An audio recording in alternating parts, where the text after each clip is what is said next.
On my orders, coalition forces have begun striking selected targets of military importance to undermine Saddam Hussein's ability to wage war. These are opening stages of what will be a broad and concerted campaign. To all the men and women of the United States Armed Forces now in the Middle East, the peace of a troubled world and the hopes of an oppressed people now depend on you. That trust is well placed. The enemies you confront will come to know your skill and bravery.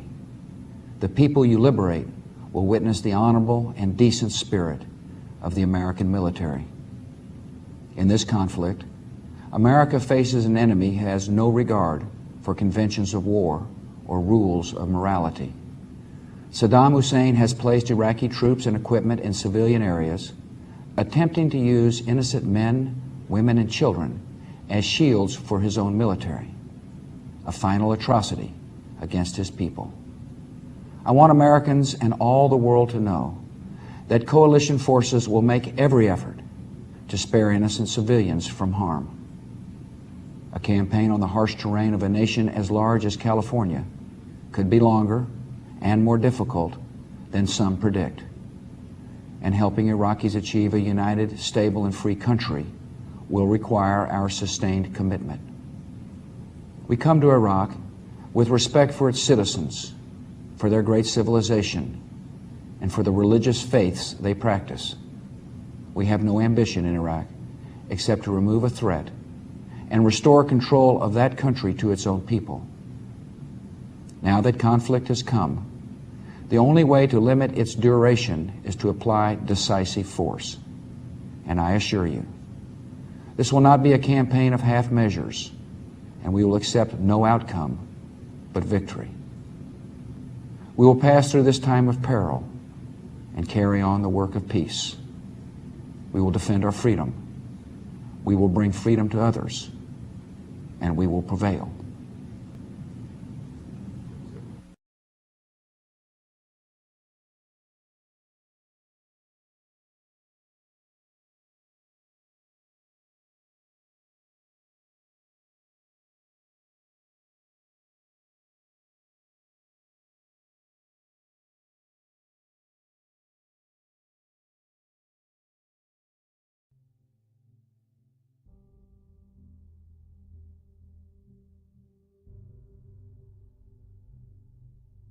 I'm sorry, but I don't want to be an emperor.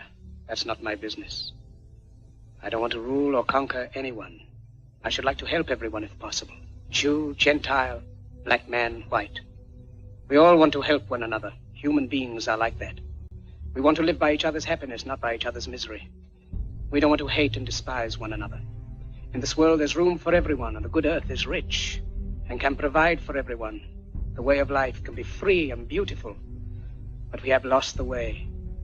Greed has poisoned men's souls, has barricaded the world with hate, has goose-stepped us into misery and bloodshed. We have developed speed, but we have shut ourselves in. Machinery that gives abundance has left us in want. Our knowledge has made us cynical, our cleverness hard and unkind. We think too much and feel too little. More than machinery, we need humanity. More than cleverness, we need kindness and gentleness. Without these qualities, life will be violent, and all will be lost. The aeroplane and the radio have brought us closer together. The very nature of these inventions cries out for the goodness in men, cries out for universal brotherhood, for the unity of us all. Even now, my voice is reaching millions throughout the world, millions of despairing men, women, and children, victims of a system that makes men torture and imprison innocent people. To those who can hear me, I say, do not despair. The misery that is now upon us is but the passing of greed, the bitterness of men who fear the way of human progress. The hate of men will pass, and dictators die, and the power they took from the people will return to the people. And so long as men die, liberty will never perish. Soldiers, don't give yourselves to brutes. Men who despise you, enslave you, who regiment your lives, tell you what to do, what to think, and what to feel, who drill you, diet you, treat you like cattle, use you as cannon fodder. Don't give yourselves to these unnatural men, machine men with machine minds and machine hearts. You are not machines, you are not cattle, you are men. You have the love of humanity in your hearts. You don't hate, Only the unloved hate, the unloved and the unnatural. Soldiers, don't fight for slavery, fight for liberty. In the 17th chapter of St. Luke it is written, the kingdom of God is within man, not one man nor a group of men, but in all men, in you.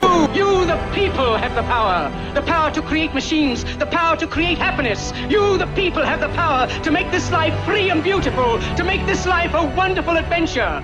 Then in the name of democracy, let us use that power. Let us all unite.